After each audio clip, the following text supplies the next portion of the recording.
Jonathan Aguiff here for Pro Boxing Fans. Delighted to be joined by world-renowned trainer Peter Fury. Peter, we've been in lockdown for 6, 7 weeks or so, but you've got some company now. Oh, I've got some company. There he is, Winston. He's the boss. When did you buy him? A couple of weeks ago. Well, actually, quite a while ago, about 2 months ago. But obviously, you've got to wait until they get 8 weeks before you can take him away from the mother. But he's a lovely addition to the family. Yeah, I mean, as lockdown purchases go, that's one of the best I've seen so far. But he must have been keeping you busy. Good. He's been keeping the full family busy, yeah. So it's very nice. He's a lovely puppy. How's lockdown been generally over sort of the last 6 weeks? It's been okay. Can't complain. Everybody's healthy. Everything's just ticking over. It'd be good to get back to work, get back in the gym again and stuff. So, but I've been, Hughie's been coming up. He's been missing a week and coming a week. So we've been doing plenty of training and stuff with him. So it's been good. I mean, how important is it for you to keep sort of Hughie and Savannah motivated, especially during this period? I think they're both motivated. They're both eager to get back in the ring. They're training. They're both training. They're both in shape. So it's not been difficult at all. They know what they need to do. They know what's on the horizon. So they've got big futures. So that's their livelihood. So they don't need any prompting from me. What sort of fights or fighters have you been sort of watching so far during this period? I'd be lying if I said any. I've not been watching any.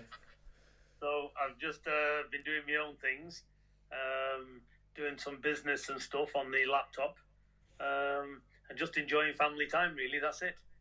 As a trainer, can you make any sort of adjustments, improvements during this time? Yeah, there's always a bits of stuff like with Hughie, rather than just get him on the pads and just tell him stuff, I've been doing some body sparring with him.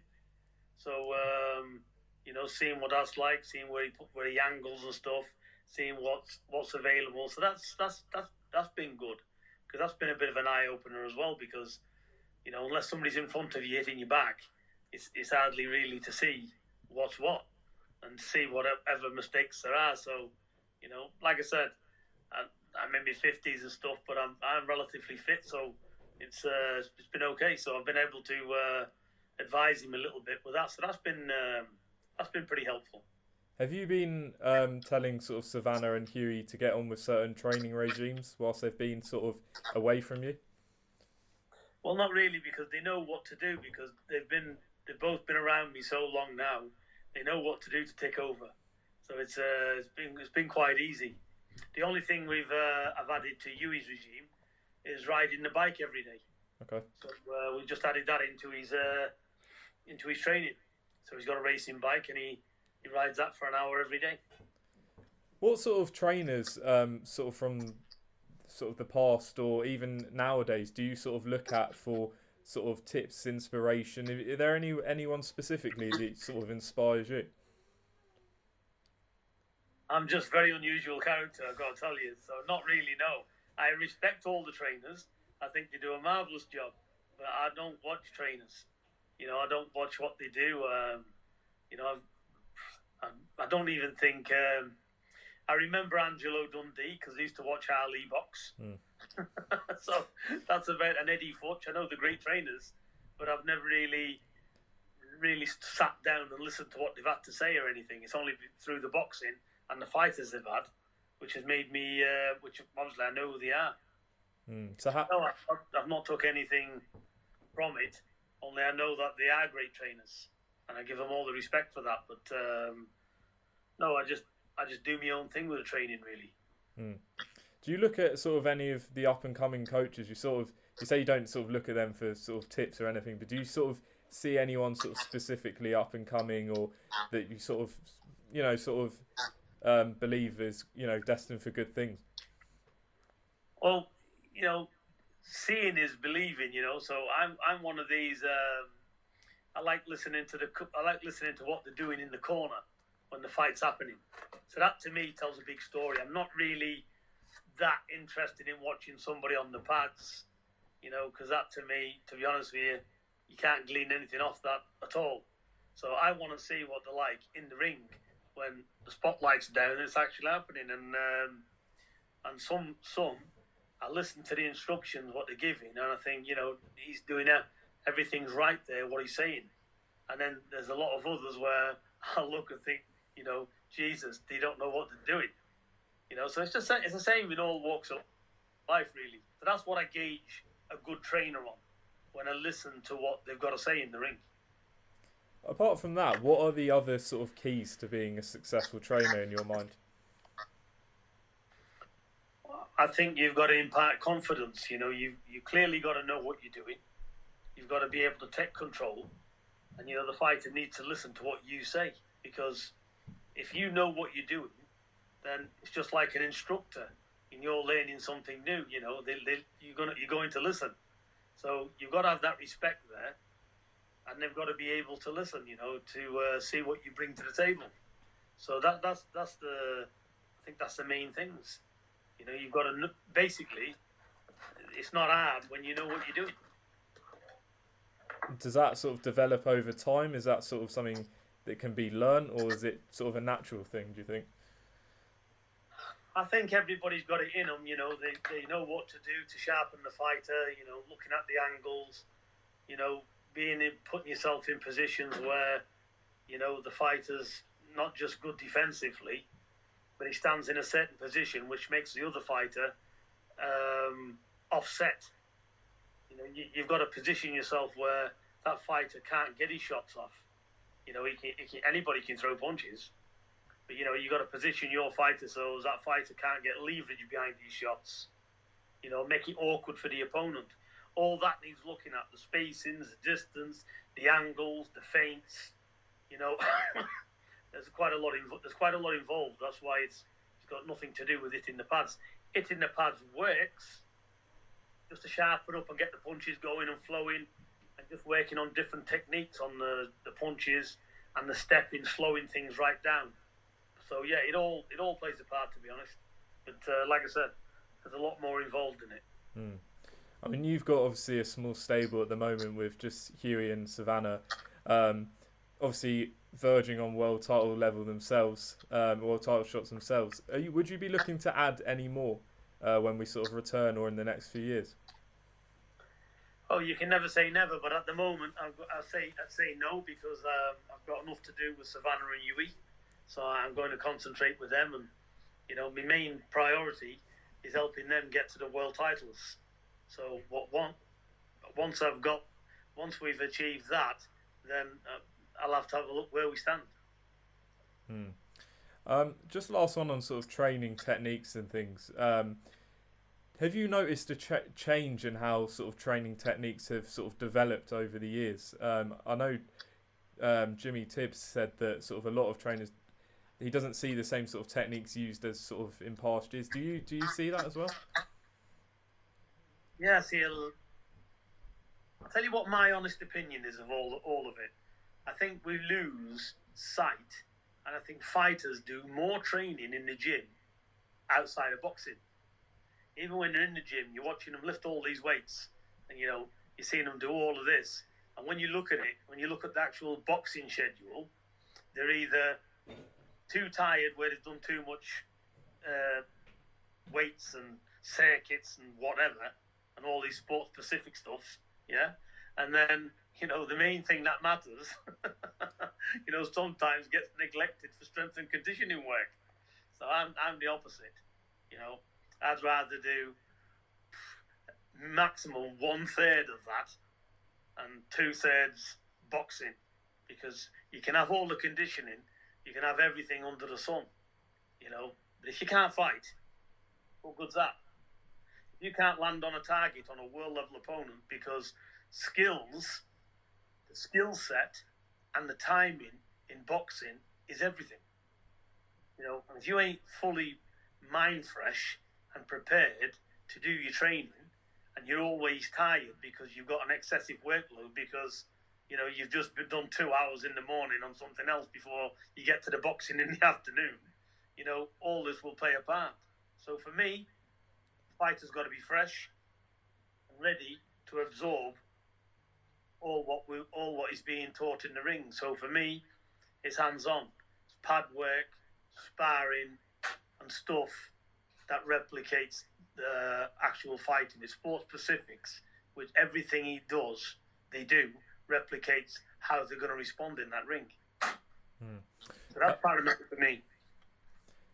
On Hughie Fury, how pleased were you with his performance last time out? Did you get everything that you wanted? No, you know, it didn't impress me that much. He just went in there and you know, he just got rid of him. You know, he just had that mindset of like, you know, I'm just gonna get rid of this guy. He switched up a little bit, and but he ate his knee. He never ate his knee. He felt it give underneath him, so he wasn't comfortable with it. So we only seen him briefly in the southpaw stance. So he's had a lot of physio on that since. So it's all good. So no, there's a lot more to see. So it wasn't for me. I'm not really looking at the W or what happened to that opponent. I'm looking to see what he does. And I know but the good news is the public's not even seen the new Hughie Fury yet. Because if you think that's the new Hughie Fury, they got a lot more to come. So it's exciting. What specifically sort of needs to be adjusted if Hughie is to sort of succeed at where he's just fallen short in the past? I mean, I think people forget he was, 22 years old when he had the world title shot against Joseph Parker. He's fought Povetkin, Kubrat Pulev. These are world-level opponents. But what has to be sort of different? Is it just experience or is it something more specific? No, it's basically just experience because he's got to basically not rush to be first. Don't over-try stuff and just get in the fight and just see how it goes. You know, basically taking his time, you know, receiving the shots, deflecting them, and then landing his own when he's ready. Don't forget, world-level boxing's over 12 rounds. It's not a sprint. You know, so he's just got to ease himself into it, and that's it. He's just got to enjoy his rounds, and don't put any pressure on. You know, when I say pressure on himself. You know, just relax and let your boxing do the talking, basically, and just enjoy it in there. So that takes years, and it takes a lot of experience to get. But now he's older, he realizes that, and he's turned that corner because he is super relaxed in there, and he needs to just, like I said, if you're a little bit tense or you're a little bit eager, and you're looking to get the job done, or there's pressure anywhere, you know, you won't perform to your best. So it's a fine balance. You've got to be totally relaxed and be confident in your own ability, and just ease into the fight and just do what you got to do and just pick the rounds up. Are you pleased that Hughie's had these sort of tests so early on in his career? Because sort of down the stretch, it should only sort of be of a benefit despite sort of the loss. And is there one of those fights that have mentioned a rematch particularly that you guys won? I'm not really bothered about whatever rematch comes, or whatever fight comes, really. I'm interested in Hughie getting out there and, you know, and proving what he is. You know, that he's a world-level fighter, and getting him back towards the world title contention as quick as we can. How far do you believe he is away from that? Oh, maximum, maybe a couple of fights a year. You know, just depends what we can get the fights on. Maybe a couple of more, 2 or 3 fights, you know, keeping him busy, and he'll get there. But, like, we're not after pushovers or anything. You just get the fights, and I think within a year he'd be ready again. At this time, everybody will see a difference, and when he does fight for another world title, the public will be saying this time, you know, he's ready. You know, the public will believe he can win it as well. So it won't be like just a big leap from seeing how he is. So I think once they see him box again, and they see exactly what his potential is and what he's been doing, and how relaxed he is, and, you know, where he can stand in the pocket, you know, take the shots and give them back, and all of these kind of things, then, you know, he'll be there. Which all of these things he can do. So, like I said, the public hasn't seen that yet, so I'm looking forward to his next fight. Savannah Marshall was obviously in line, was going to fight for a world title. The WBO light heavyweight title against Giovanna Perez. Obviously disappointing it got cancelled. Nothing that she or anyone could do. But what was her sort of reaction and your reaction when it did get officially cancelled? I think we both knew, me and Savannah, that was going to happen, because with all of this, just looking from bad to worse, and that's what happened. So we had time to sink it in. There's nothing we can say or do about it. The only thing we can do is hopefully get that fight back on as soon as Savannah's allowed to box again. Well, do you believe Savannah might have to take sort of an interim bout in between, because obviously we don't know about sort of travel bans, etc., when sort of boxing resumes? Whatever the promoter says, whatever Eddie Hearn's got to say with it, maybe we can jump straight into that fight, or maybe he wants her to have another fight. I don't know, so we'll just have to see. But whatever comes up, she's ready. I mean, after only 8 fights to win a world title would be very impressive. How big do you believe it would be for not just women's boxing, but British boxing as a whole?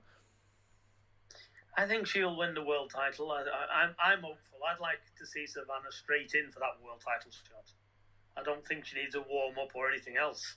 So I think when boxing gets reorganised again, if they can get that fight on, that'd be perfect, because she's ready for that world title shot. And hopefully, I know the girls' trainer, he got in touch with me on Instagram a few weeks ago, and he's asking me about it. And I know they're still up for it. They want the fight as well. So hopefully this fight, as soon as boxing's allowed to commence again, we can get this fight on for the WBO. One thing I was going to ask is that I spoke to Claressa Shields a couple of months ago when she was over in London about a possible fight. Obviously, Savannah is the only person to beat Claressa in the amateurs. And Claressa said a few things I wanted to get your opinion on. I've written them down. So she said she questioned why Savannah's moved up to sort of 175 to fight for the world title when there's champions at 168. And then she believes that if her and Savannah were to meet, that she would, quote, smoke her. What was your sort of reaction to these comments, and do you see that fight realistically happening in sort of the next couple of years? I think 100% the fight's going to happen. Should Savannah come through this one at light heavyweight for the WBO, and it's not a tactic by us. The fight's been offered to us, and we'll take it. So we'd like Savannah to be a world champion, be properly recognised. So as when we do come to fight Claressa Shields, it's a bigger fight. We haven't got somebody who's from England as a challenger. We've got a world champion. And we know when you've got a world title belt, mentally that grows the fighter as well. So like I said, I'm looking forward to Savannah getting this fight, getting that world title. And if there's any other belts available, or at super middle or whatever they are, she'll take probably one of them. But or if Claressa Shields has got all the belts, then she'll fight Claressa Shields for them belts. So like I said, that's the route we're taking. So nobody's avoiding anyone. And look, I will say, in boxing, talk is very cheap. And I'm not saying Claressa Shields is not a very good fighter. She is, and she believes in herself, and she's done marvelous things. But like I said, we'll see on the night, because that fight will definitely take place. Do want to move on to sort of the heavyweight division. A few talking points despite all this, everything's going on. Deontay Wilder, now obviously he has a contract to fight Tyson in the third fight. There's talk of obviously step aside money. He said that he will take the third fight, so Shelley Finkel. What specifically can he change to win his belt back, and is it possible in sort of the time frame he might be given? I've not even thought about it, to be honest. Wilder does need to change. He's too open, and he needs to he just relies on that power, and he plants his feet flat. So I'm sure they've had a look at it, and I'm sure that they know what they need to work on, and they'll be working on it.